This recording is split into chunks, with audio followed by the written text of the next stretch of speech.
We need to know where she is. We need her to come home.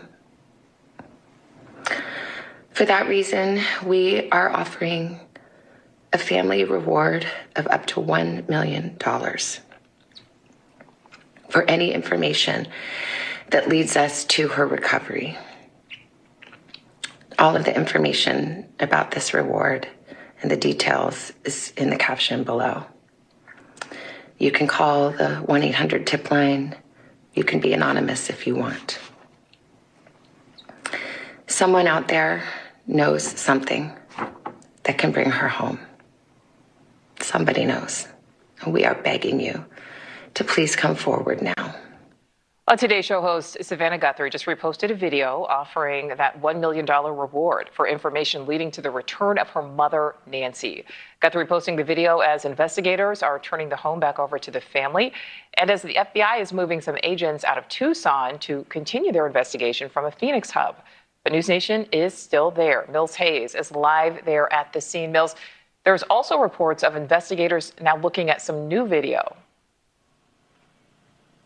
That's right, Nicole. And that new Ring camera video actually comes from a home about a 7-minute drive away from Nancy Guthrie's home here. And in Savannah Guthrie's post earlier this morning, she emphasized that tipsters can remain anonymous and saying that you could be the person to help bring Nancy Guthrie home. And the Pima County Sheriff's Office tells me that they are aware of that new Ring camera video that shows about a dozen cars driving by between midnight and 6 o'clock in the morning on the morning that Nancy Guthrie is believed to have been taken. And you can see on your screen right there, it looks like law enforcement stopping by that home yesterday. And it is about 2.5 miles away from Nancy Guthrie's home. And the reason why we likely didn't see that video is because when the Pima County Sheriff's Office originally asked neighbors for video, they asked people within a 2-mile radius of Nancy Guthrie's home to submit video,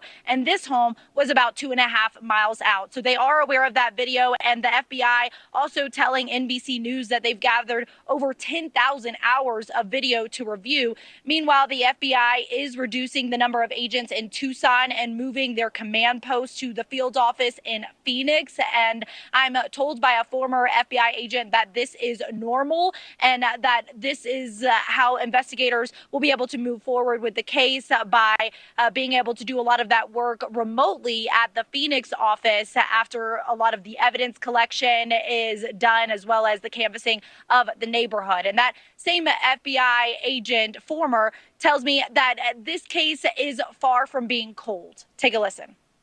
Normally, a case becomes cold when all logical investigative avenues have been pursued and have either come to a dead end, or there's evidence that they can't trace any further. Now, a case like this, where the woman is missing in these circumstances, that could be a very long time. It could be a year or more before an agency declares it cold and pulls their personnel off of it.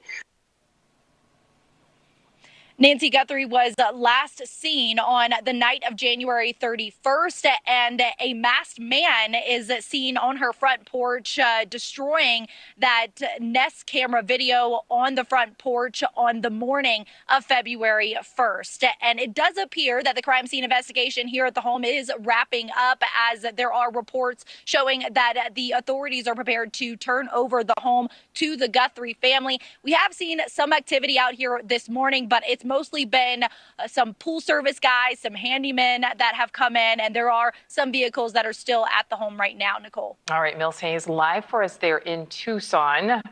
Mills, thanks to you.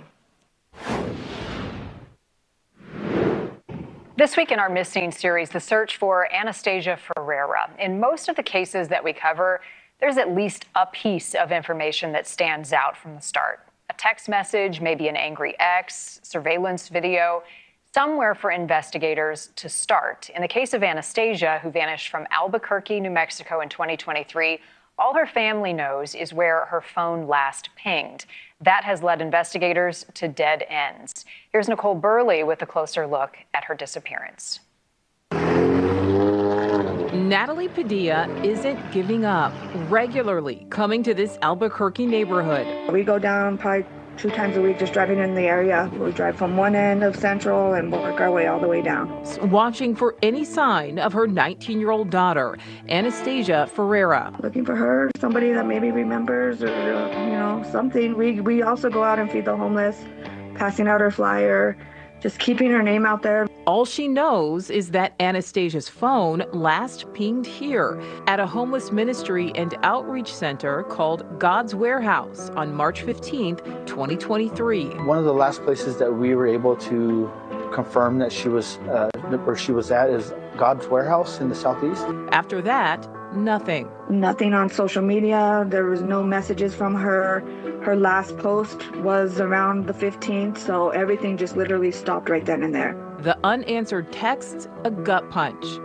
The pair had always been extremely close. Anastasia still lived at home, but the smiling, carefree child had grown, and Natalie admits there were issues with drugs. She went down the wrong path and was hanging out with some wrong people and made some not very good choices. The founder of God's Warehouse, unable to help. She was a client that just came in and ate. God's Warehouse feeds approximately 300 to 400 people that eat supper 7 nights a week. He says police searched the property thoroughly. They've come a few times. The last time they came in with some canine dogs looking for if there was any kind of gravesite. And no security footage showing Anastasia. They have signs that say that they do have surveillance, but they're not operating. They're just, just a scare tactic, I guess, but they're not recording. They're not even on. Anastasia's phone and other belongings have never been found. No clothing, no purse, because she carried a purse with her. She didn't have a debit card or a bank card, so there was no way of tracking the last transaction or if somebody pulled money out. Padilla says police interviewed 3 people Anastasia had been in contact with on Facebook Messenger, but it didn't lead anywhere. We've done billboards, I've done radio ads, thousands and thousands of flyers, just trying to keep her name out there and letting everyone know she is still missing and we do not have any leads. If anyone knows anything, even if you think the tip is not important, it could be important to our case because we have been investigating it. We do have a lot of stuff that we need to put together so we can put all the pieces together, but that tip might be the reason why we solved this case. Happy birthday to you. For now, Padilla holds on to these old photos and happier memories. She could light up a room with just her smile. She's very outgoing. She loves to laugh. Nicknamed Karma by her friends, she showed a soft spot for those in need. She is a big animal lover. She's brought in home, I don't know how many dogs that she found out and about. Now it's Anastasia who needs to be found, and Padilla hopes someone watching has the answers that can finally bring her daughter home. Just never thought in a million years this would be our life. I figured, she'd be doing big things, working, and getting married. I'd be a grandma, doing those things.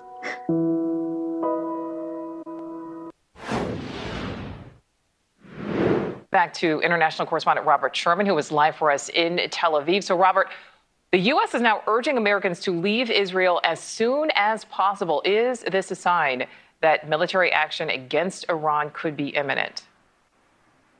Yeah, it's certainly one of the most significant indications that we've seen here, Nicole, because historically speaking in Israel, you don't really give that kind of guidance to the U.S. Embassy in Jerusalem very often at all. In fact, the last time in which you saw very stern warnings to American citizens here to not come to Israel and to leave as quickly as possible, you have to go back to the 12 Days War last year. This is the guidance that the U.S. Embassy gave.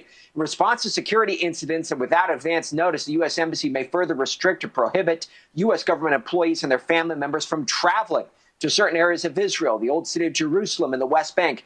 Persons may wish to consider leaving Israel while commercial flights are available. Non-emergency staff members at the U.S. Embassy here have been given permission to leave and have been told if they are planning to get out immediately.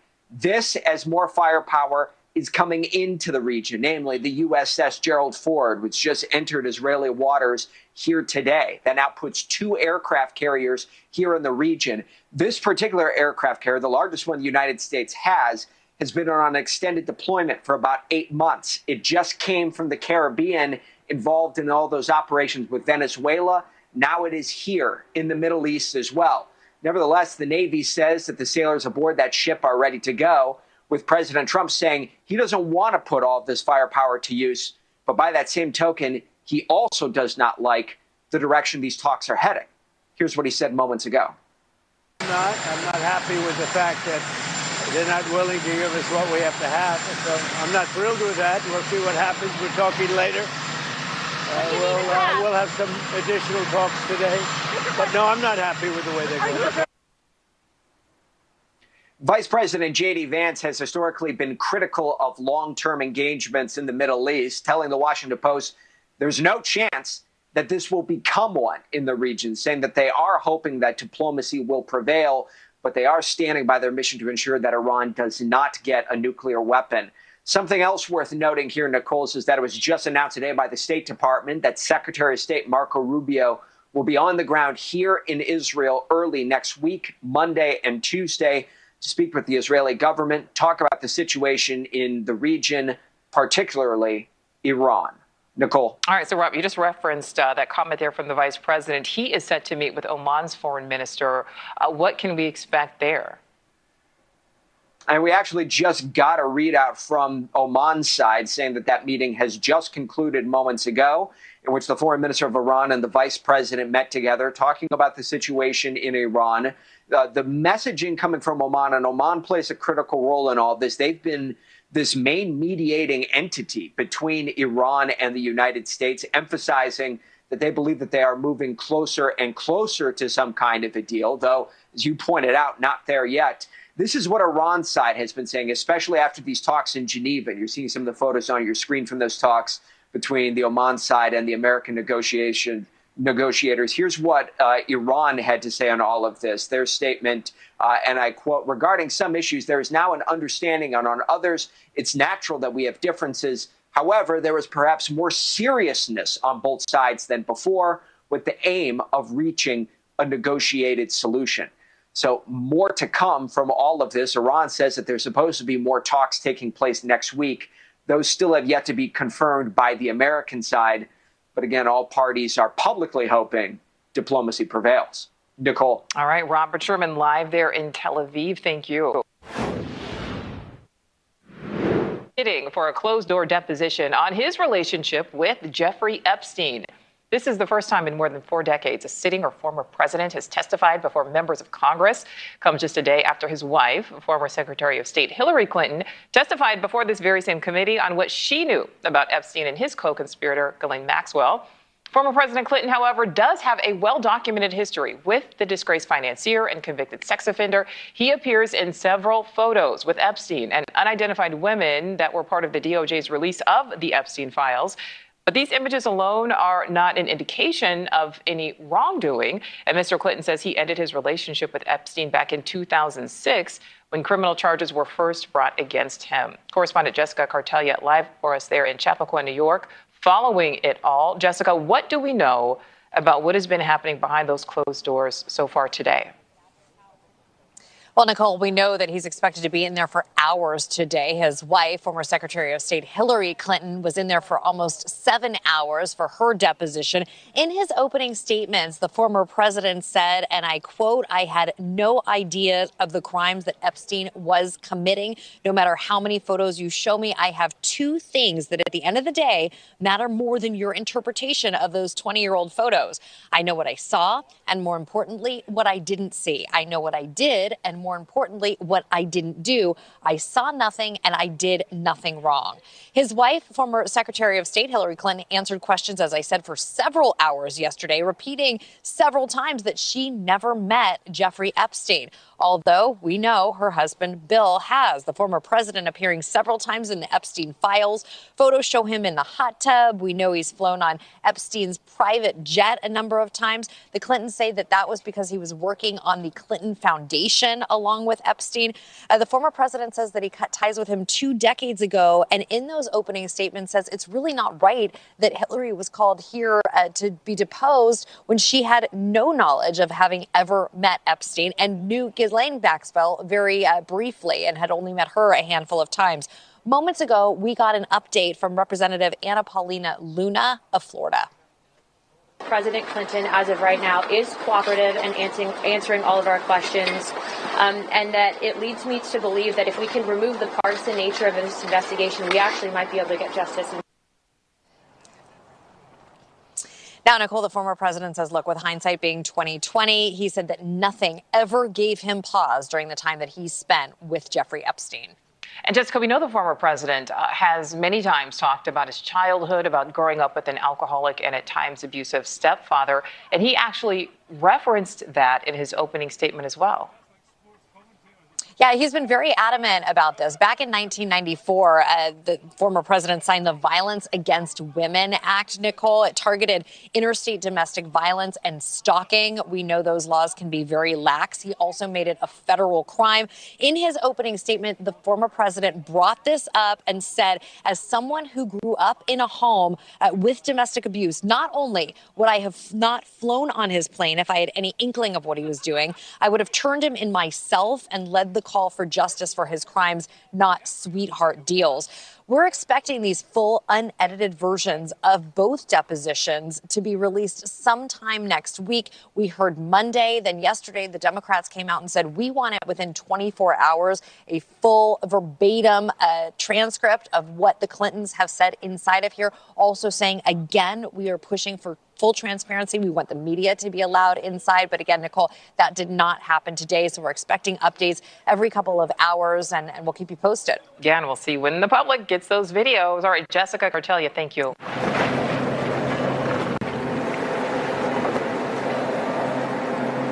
And Progressive makes getting claim support so easy. Joe Lyons is passive Progressive. Wow, they support you, Grandma supports you. You're a lucky guy. Joe doesn't have Progressive and takes it out on those who do. And Progressive makes it easy to make changes to my policy. Oh, great. You can add Sarah here. It's Julie. Right.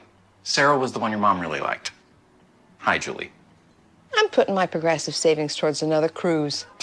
Look how young you were. Don't be passive Progressive. Look how cute you were. Get good coverage and savings for yourself. Before you could talk. Have you been injured on the job? At the Ryan E. Murphy Law Firm, we stand by hardworking people like you, those who keep our communities running every day. We'll fight to get you the compensation you deserve so you can focus on healing and getting back on your feet. Call the Ryan E. Murphy Law Firm today for your free consultation. With years of experience and a proven record of success, we've got your back every step of the way. Fighting for your rights and winning. That's the Ryan E. Murphy Law Firm.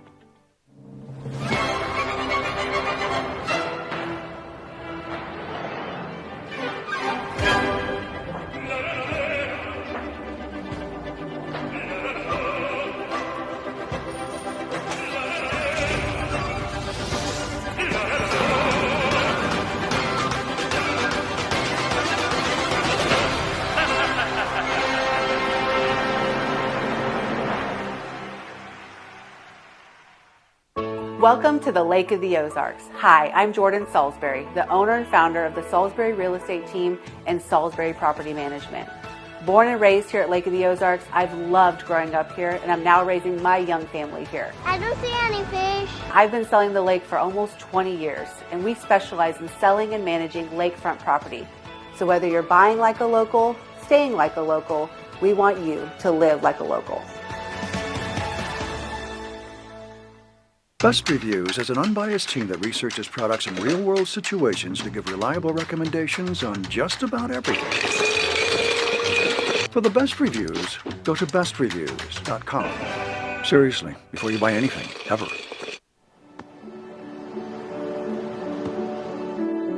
I don't remember how it started. Go to that.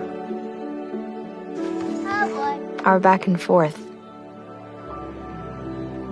It always came back. Dad! You probably don't remember what you told me, That was perfect. but I heard every word.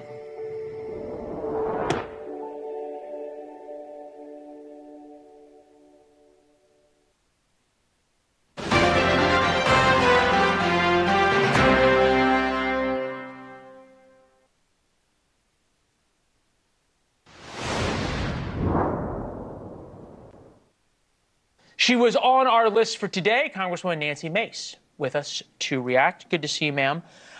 Bill Clinton tomorrow, what do you hope to learn? Well, I think this is really a story, and I disagree almost entirely with your monologue introduction there.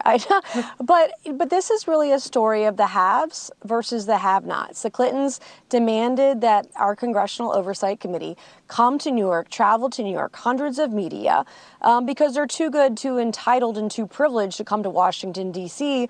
to do this deposition, to have these subpoenas happen and have this testimony in this hearing. And I got to tell you, I'm glad that Secretary Clinton came today. She sat there for hours. We went tit for tat. I went 3 rounds with the secretary. Okay. And I will tell you that some of the information I felt was obfuscated. And I think that Bill Clinton knows more than what he will let on tomorrow. But this is about the powerful versus the powerless. And you say, just let it slide. Let it just go by the wayside because these people are powerful and they're political and this is just the product of mutual destruction. But there are a lot of women here. There are over 1,000 women that are victims of Jeffrey Epstein. We had Alexander Acosta in Florida. Let him off the hook. For what reason? Okay, a couple of things. With no federal charges. I mean, this is a huge story. Okay. And I agree with you. I agree with you. It is a huge story. My curiosity is why it is a matter for Congress. But a few things.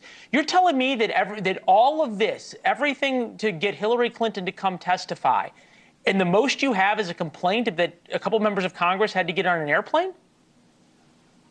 No, that's not what I said at all. I'm just saying the entitlement there. This is the powerful versus the powerless, the rich versus those who are poor. Yeah, I led with that because I see this as us versus them. I'm from Goose Creek, South Carolina. I am a survivor.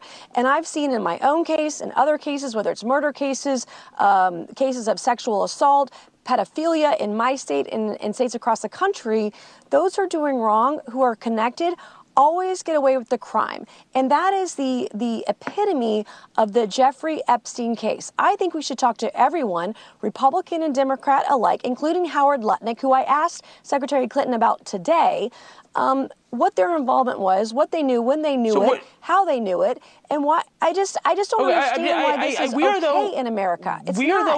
We are, though, a nation of laws, ma'am. We're not a nation of guilt by association.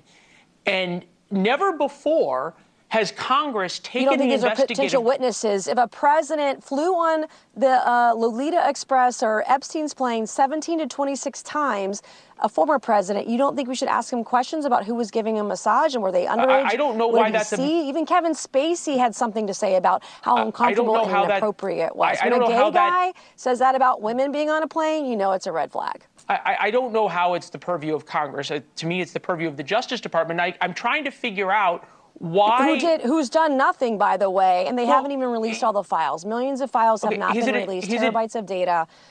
Is it possible that the reason that Justice Departments of both parties never indicted anyone because there was not enough evidence to indict someone?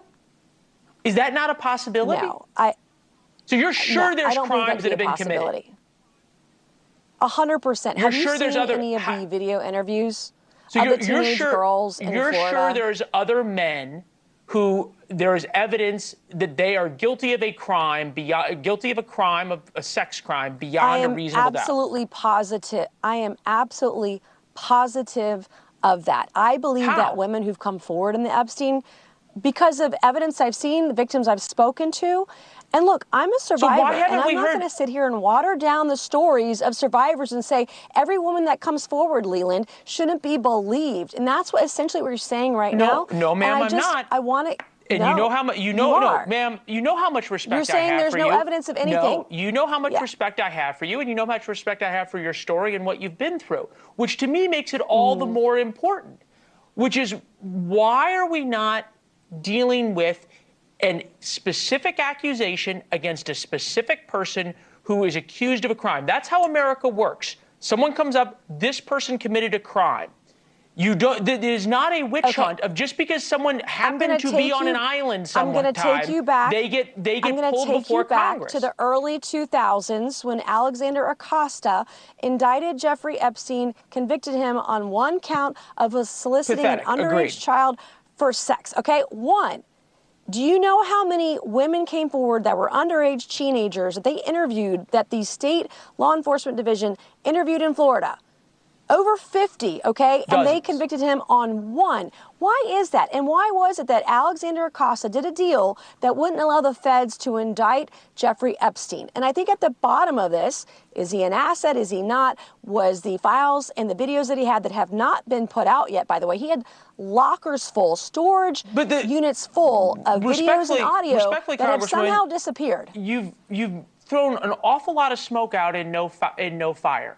There's all of these different data points that point to a conspiracy, except the evidence of the actual conspiracy. Why has Alex Acosta been called to testify before the House Oversight Committee? I believe he testified in the fall, but I'm going to tell you, I have been to the DOJ 3 times, Leland, and the documents that I want to see naming co-conspirators in this prostitution, sex trafficking, and human trafficking ring, the names of those co-conspirators are still redacted. You know who they're redacted by? The Southern District of New York. So there may appear to be smoke to you, but as someone who's been to the files, seen the files, unredacted, names are still redacted because this will go down as one of the biggest cover-ups in American history. Congresswoman, you've and here you are defending pedophiles, pedophiles against women who have been wronged by rich and powerful men, political men, and it's disgusting. Congresswoman, for me to we be can defending do better for these Congressman, for me to be defending pedophiles, you would have to be naming the pedophiles, and you're not. And there's a reason for that, which is they're redacted. The names are redacted in the files. You claim that you've you. seen the names. I have seen lists of names. I've seen lists of people who might be co-conspirators. I've seen lists of people of witnesses. I've seen lists of victims. I've seen lists of people. The DOJ and the FBI have many lists of people. So and you're there are saying even that lists you're of people that were in a lineup. Okay, and by the way, there is such a thing as being named as a possible co-conspirator and not being indicted because there is not evidence to do so.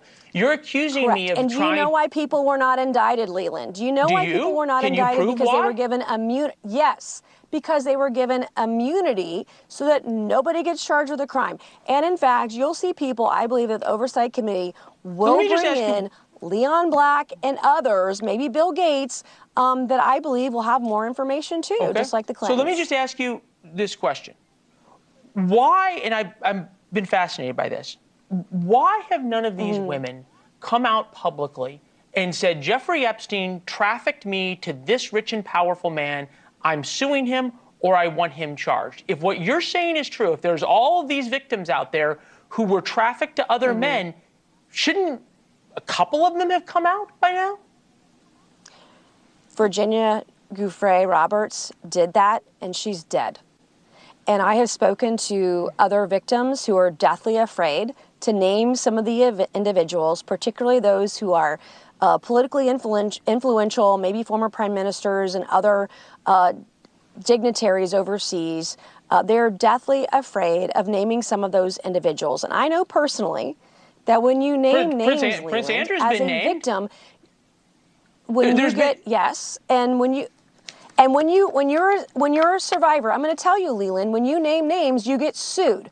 I'm in the middle of living that real-time nightmare. Myself and the other 2 women who came forward in my own case are all being sued. When you name names, that's what happens as a woman when you come forward. Which is why we're doing this interview tonight to water down the truth and the experiences and the rapes of these women in the Epstein files. It harms women, not just in the United States, but around the world. If the accusations can't hold up to the street, no, I'm not. If the accusations can't stand up to a cable news interview, how are they going to stand up in court to bring any of these people to justice? Name the last person that raped a woman that got convicted. You just can't. It doesn't happen because nobody wants to prosecute these crimes. And I have to tell you, I see it in my own state. We had a case that state prosecuted. Harvey Weinstein? Had 1,900. No, he's going to be on my list, by the way. But in my own state, South Carolina, who was the last person who was accused of rape? Who was accused of rape, and a very powerful man was accused and convicted. Smart. How many years ago was that?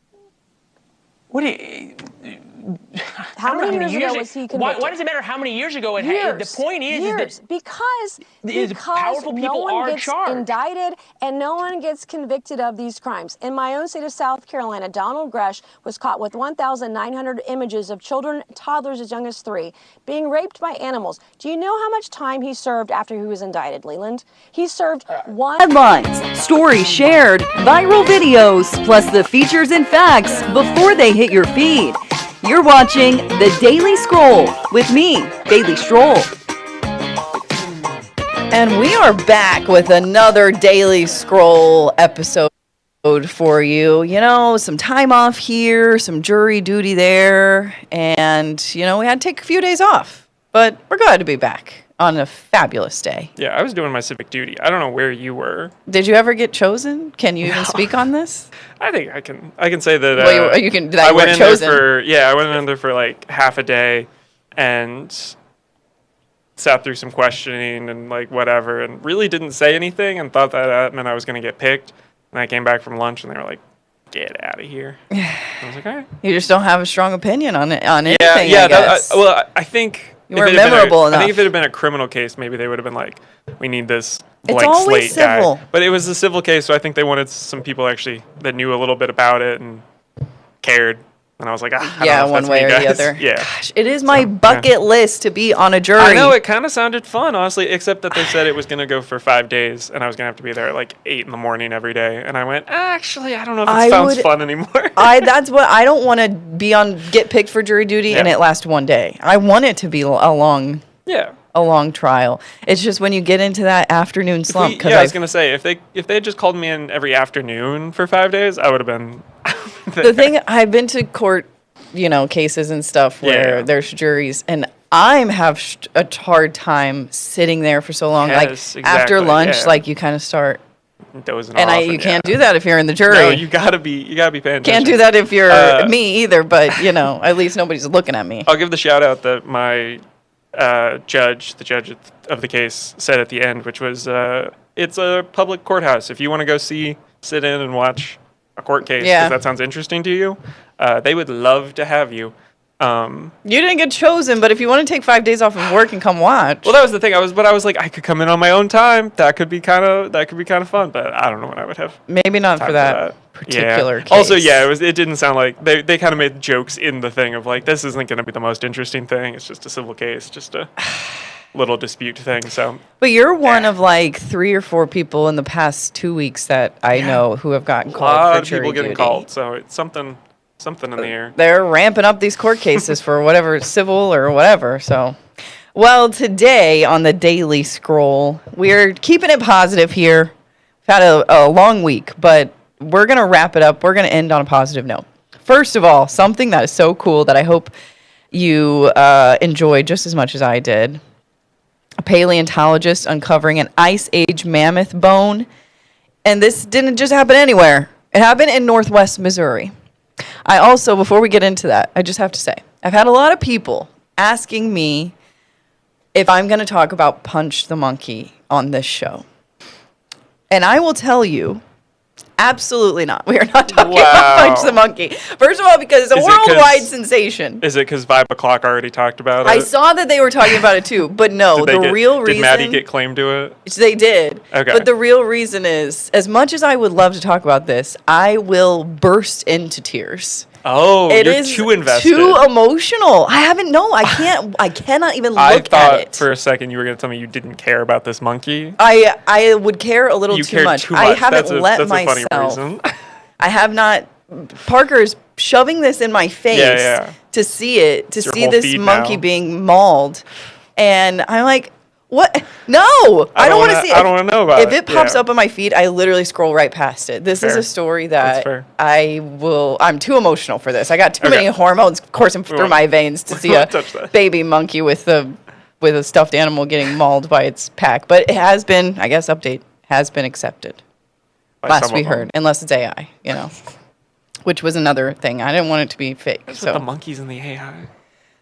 True. Monkeys and AI have it in St. Louis, which we still haven't heard about. Okay, anyway, let's move on to the mammoth bones. The daily, or the local thread.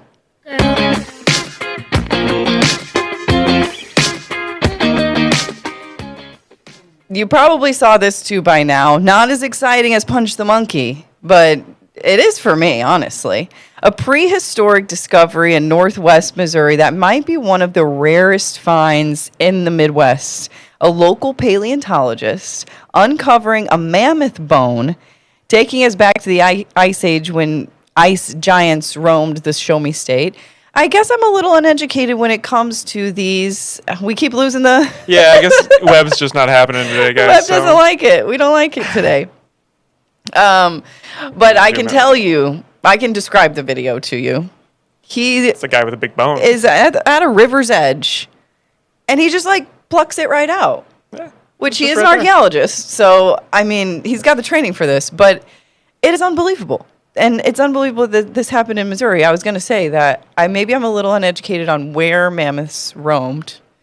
But I wasn't thinking that it was here. It always seems like it's somewhere else, not here. Mammoths always seem like they'd be somebody else's problem. Exactly.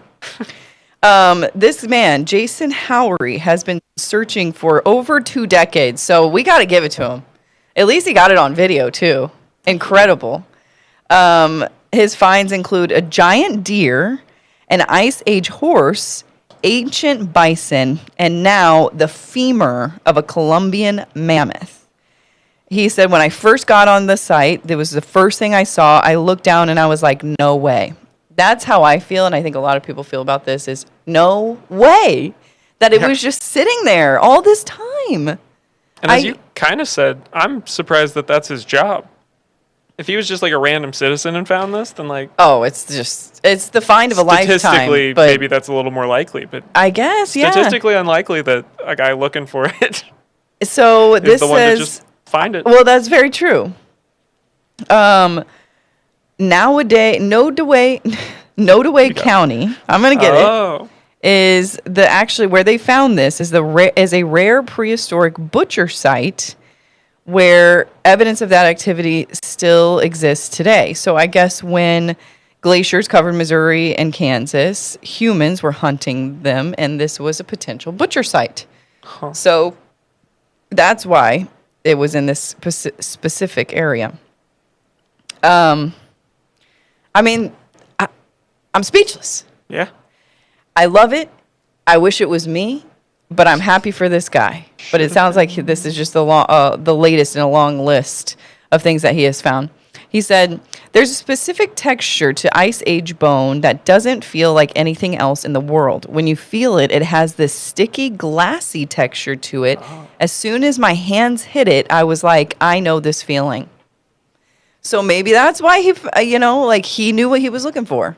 Yeah. Somebody else might have just thought it was an old log or something. Like, gross. And to put it in perspective, it literally looks like a big old log. Yeah. It is huge.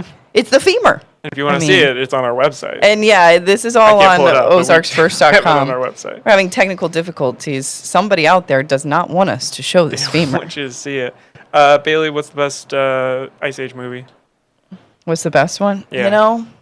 I'm not gonna lie, I'm not really in. I didn't Have you seen any of them? I like the second one, I think. Okay, yeah. I don't think I watched after the second, and I don't remember hardly anything from them.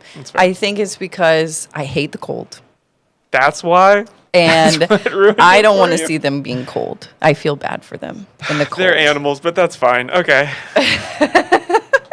That something about those movies, I just I was never attracted to them, and I think it's because it's too much ice. It's too much ice, and I see those Titanic people out there, and I'm like, oh, you must be freezing. Okay, well, when we come back, we're going to talk about something that you also might have seen this week: somebody abandoning their dog at an airport, but it ends well for the dog. Hopefully, not for the person that did it. And then. Close call for a snowplow driver during this big snowstorm that we're not getting because we have beautiful weather here. But over in the Northeast, we have some photos of something that a plow operator got tangled up in. When we come back. Welcome to the Lake of the Ozarks. Hi, I'm Jordan Salisbury, the owner and founder of the Salisbury Real Estate Team and Salisbury Property Management. Born and raised here at Lake of the Ozarks, I've loved growing up here, and I'm now raising my young family here. I don't see any fish. I've been selling the lake for almost 20 years, and we specialize in selling and managing lakefront property. So whether you're buying like a local, staying like a local, we want you to live like a local.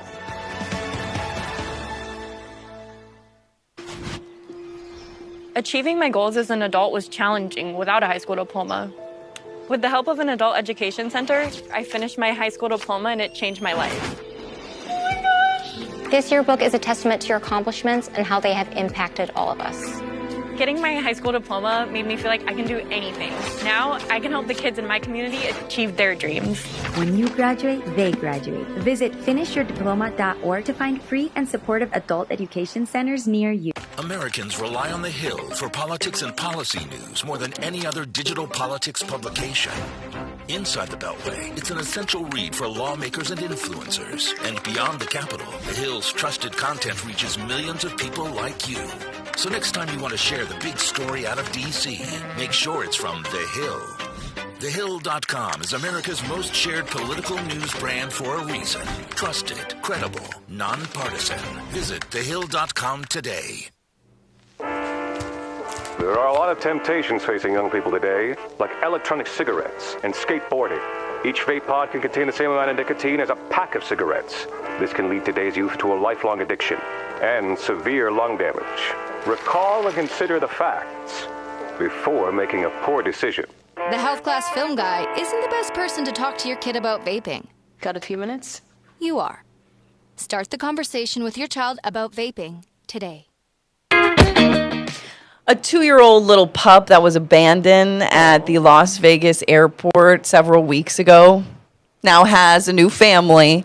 And it's actually none other than the Metropolitan Police Department officer who assisted in the rescue at the airport. He and his family have officially adopted the dog, and it already has a new pet name. The name is now Jet Blue.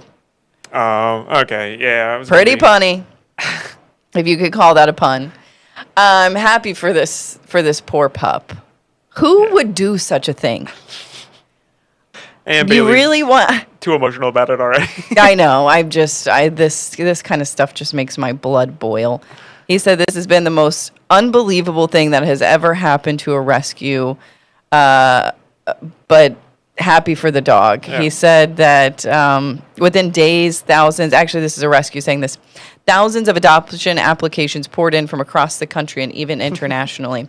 This is all, of course, because of a viral video that I think the airport put out or police put out after a person couldn't take their dog with them. And so they just left them. Just left the dog. 2-year-old dog. Like, this poor dog, what has it gone through? If the owner's going to do this, what had it gone through in the 2 years before this? Yeah, that's crazy. I mean, come on. I like that it went to somebody, though, that was like a part of it, not just like a exactly, stranger. Yes. Yeah. His name's Nick Summer, and he says if JetBlue could talk, he might say this is where his travel plans changed for good. But instead of boarding a plane, he landed somewhere even better, a forever home. I thought it was going to be like a Las Vegas name, but it's an airport name. Honestly, it might have been a little better. I get it. What would you name the dog? JetBlue, I'm not sure. I was going to name it Gamble. Gamble, that's pretty good. My first thought was Poker. Oh, that's good. But yeah. I mean, I just need to know a little bit more about this backstory about why this person left. Like, were they coming to? I mean, they were trying to leave Las Vegas, so it's not like you were trying to go on a trip to Gamble. Those technical difficulties. Just want to shoot the dog. Oh, my goodness. So the airline, JetBlue Airline, also donated $6,000 to the rescue that originally took in this pup. Oh. And so the name was sponsored. Sorry, I didn't realize. Yeah, I guess so. $6,000. When they heard the story, an anonymous donor has since doubled that donation, nice. And they're just putting it out there. You know, they have a lot more dogs up for adoption too. Yeah. So Retriever Rescue, Las Vegas. Yeah, you know what? If dogs want to be like sports stadiums and like all sponsored, and they all get a name of a company, that's actually a good idea. Fine, sure. Yeah, I'll call my dog Procter and Gamble. Just pay for it. The dogs should be the influencers here that we're seeing, and not the people that we're seeing being influencers exactly. nowadays. That's my thoughts on that. If Punch wanted to be sponsored, this would have been fine. Well, that stuffed monkey that he's dragging around, it was from IKEA. Yeah, and now I'm sure it's sold out. Yeah. It's got to be. Even somebody here, Tim Limecooler, saying he bought a T-shirt. Now we are just. I'm like the merch. Yeah, we're talking about the merch part. We're not going to talk about the horrible, horrible things that this monkey has gone through. Okay, next. Keeping it positive, guys. Well, actually. As we show a car crash. Actually, take a look at this. But the person's fine. Okay. This is Kingston Fire and Emergency Management in Kingston, Massachusetts. You know, the Northeast just getting pounded right now with snow. I guess it's over, but they're digging out. And they said on Facebook, you know, stay off the roads. And then they shared this photo. A branch that fell through one of their plow operators' vehicles. While it was driving? I think so. Yeah. It said it was about 6 inches in diameter, several feet long, and landed between the driver's legs, impaling him by just inches. So this guy is lucky to be alive. You know, the weight of that snow can really do some damage. Never would have thought that it would be in the form of falling literally on a plow driver as they're trying to clear the streets, but landing in their lap. Yeah. Can you imagine? Have you ever had a tree fall in your car? I haven't. Have you? Yeah. Here in Springfield? Yeah, it wasn't like that. I woke up to go to work when I was in college, and there was a knock at my door, and these 2 random neighbors that I'd never seen or spoken to before were at my door, and I was like, oh no, what are they going to tell me? I opened the door, and they're like, hey, a tree fell in your car. Just thought you should know. What kind of tree and what was going on? It was a big tree, and it fell in a way that only the branches really hit the car. Oh, okay. But it like fell across the whole road and missed. And like, I mean, it was on top. I have pictures of it. It was like on top of my car. But it only has a couple dings in it. It's fine. I drove it to work the same day. Still that one you're driving today? Same one I'm driving today.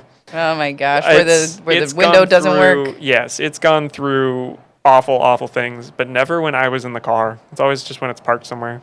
It's been robbed. It's been hit. Funny. It's been poor thing. Oh my goodness. Well, it's still kicking, and I'm happy for it. Now at this point, you can't get rid of this car. I mean, you just have to wait until it dies. You give it a good life. Send it out. You can't take it out back. That is my parents' worst nightmare. That I'm on the way to some faraway place, and it's just you can't. No, that's an in-town car. You don't take that car. Okay, so I need a second car. Places. I just get a second car for out of town You're a rental guy unless you're in the city limits of Springfield. I've decided that for you. Thank you. Okay, well, enough about the snow. You guys know how I feel about cold weather. When we come back, we're going to be talking about, well, it's a food day. Talk about food, and I say this every time, but you know, it's been another busy week. I don't have anything for us to try. But one of these days, someday we'll try some food. It's going to happen for us. But there's some new flavors out there when it comes to some chips and Tic Tacs. If you like Tic Tacs, and you know, it's that time of year. We're almost getting into the, what am I trying to say here? What's the next holiday that's coming? I'm blanking. Easter? Nope, it's the one in March. St. Patrick's Day. St. Patrick's Day. We're getting to St. Patrick's Day time. So you know what that means. Good old Shamrock Shake. But there might be something better than a Shamrock Shake. And we'll tell you about that next.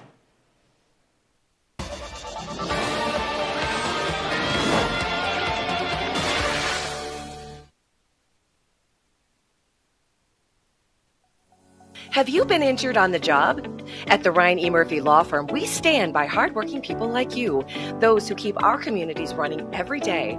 We'll fight to get you the compensation you deserve so you can focus on healing and getting back on your feet. Call the Ryan E. Murphy Law Firm today for your free consultation. With years of experience and a proven record of success, we've got your back every step of the way. Fighting for your rights and winning. That's the Ryan E. Murphy Law Firm. Find exceptional value on the season's top styles at Ashley's President's Day sale, ending soon. Discover incredible deals with hot buys for your living room, dining room, and bedroom starting at just $349.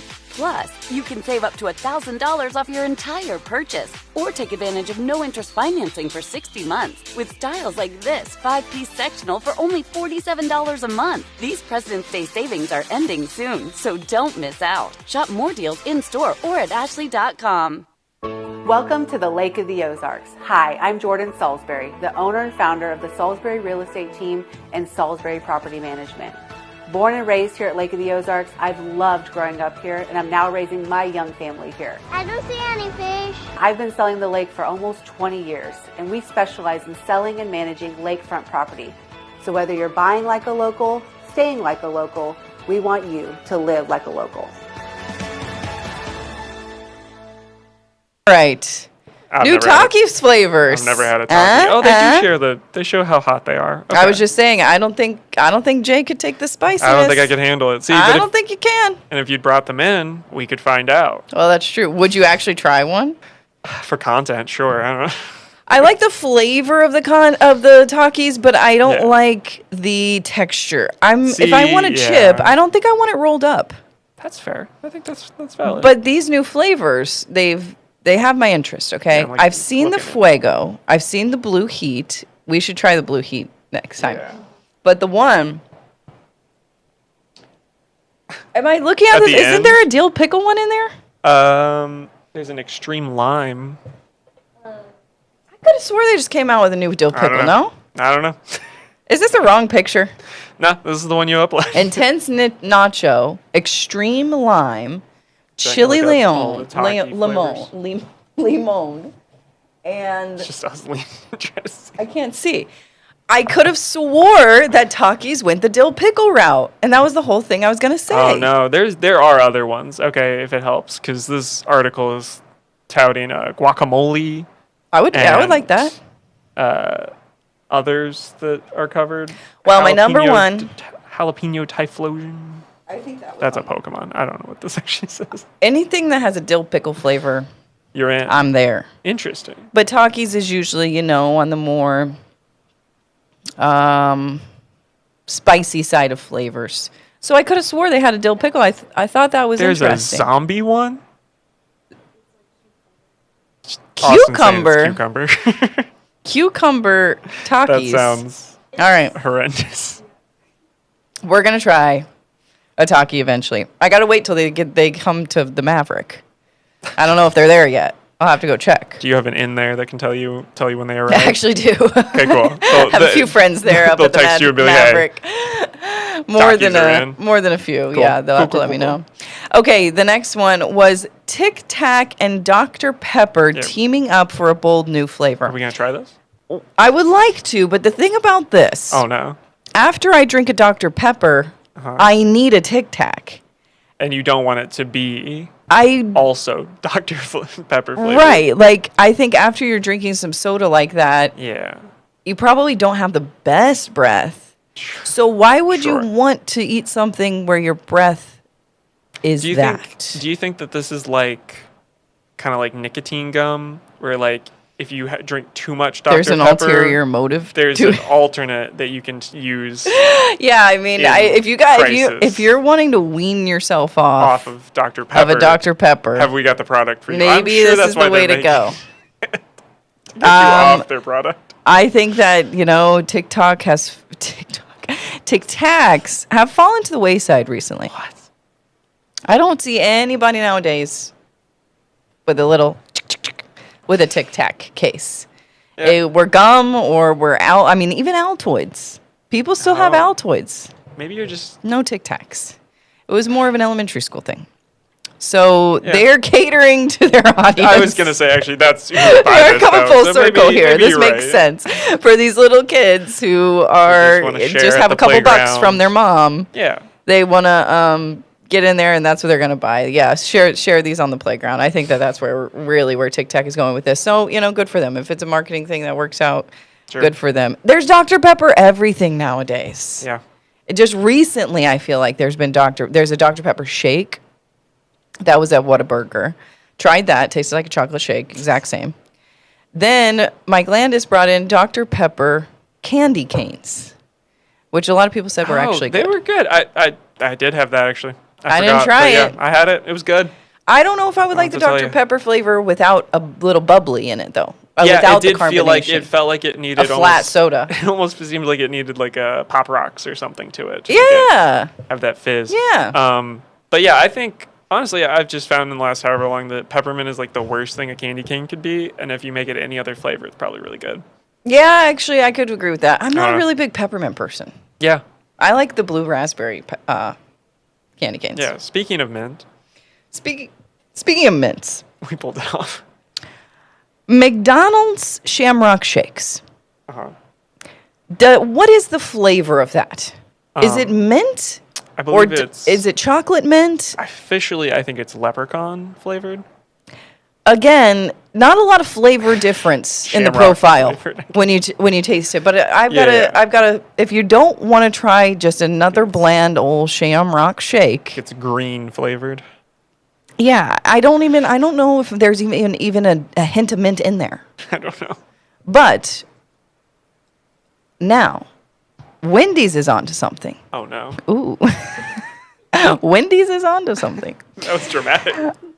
Thin Mint Frosty is back. It's back. I didn't know that it was around. Did you know it happened the first time? I didn't, but I will be getting one. I will be getting one.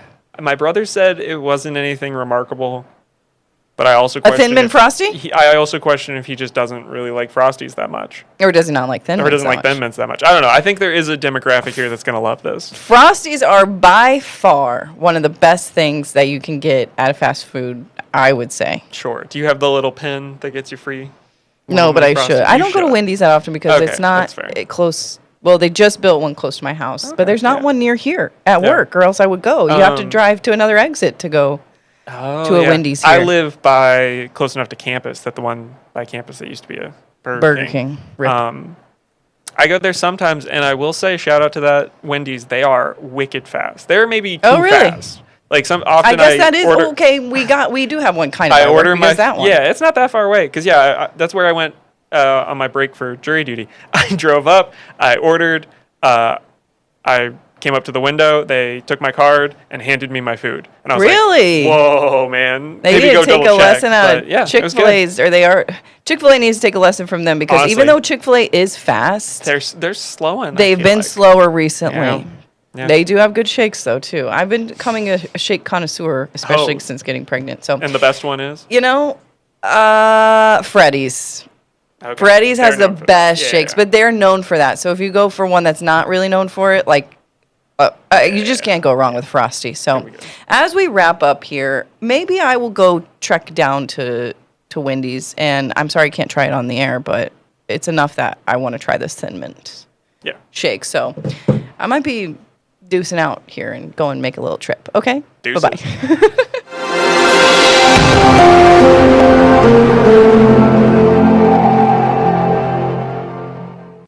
Good morning, everybody. Welcome to Vibe O'Clock. Weird news. Watch Vibe O'Clock weekdays at 9:30 on Ozarks First Plus. Coolest thing ever. We are two men talking about a handbag. Out of this world. Testing out driverless police cars. This new. You know what? You're right. I did it. Let me just get in. I'll put the cuffs on myself. Vibes started weird, ended weird. We're going to continue. Welcome to the Lake of the Ozarks. Hi, I'm Jordan Salisbury, the owner and founder of the Salisbury Real Estate Team and Salisbury Property Management. Born and raised here at Lake of the Ozarks, I've loved growing up here, and I'm now raising my young family here. I don't see any fish. I've been selling the lake for almost 20 years, and we specialize in selling and managing lakefront property. So whether you're buying like a local, staying like a local, we want you to live like a local. Hello and welcome to the Rabbit Hole Report. Where am I? And today we're going to talk a little bit about dreams. Things that were lost in time. Very dangerous toys. The Fermi paradox. Aliens. Ah, okay. I didn't know where you're going. Now I do. Watch the Rabbit Hole Report Mondays at 12:30 on Ozarks First Plus. Do you, Tom, remember the earliest toy craze in your childhood? The wheel. Well, Ooh, pretty colors. Best Reviews is an unbiased team that researches products in real-world situations to give reliable recommendations on just about everything. For the best reviews, go to bestreviews.com. Seriously, before you buy anything, ever. I'm Bailey Stroll, and this isn't going to be your typical newscast. SpongeBob's over Fat Bear Week. This is just one of the craziest stories that's ever happened in Springfield. The Daily Scroll with Bailey Stroll, weekdays at 3:30 on Ozarks First Plus. You're hearing this first on Ozarks First. Oh, look at that little baby. Heard rumors of these things. Okay, you never have any fun on TV. 2 police officers in Westminster, California, running into a home fully engulfed in flames. Can't even make this up. It's still a good story either way.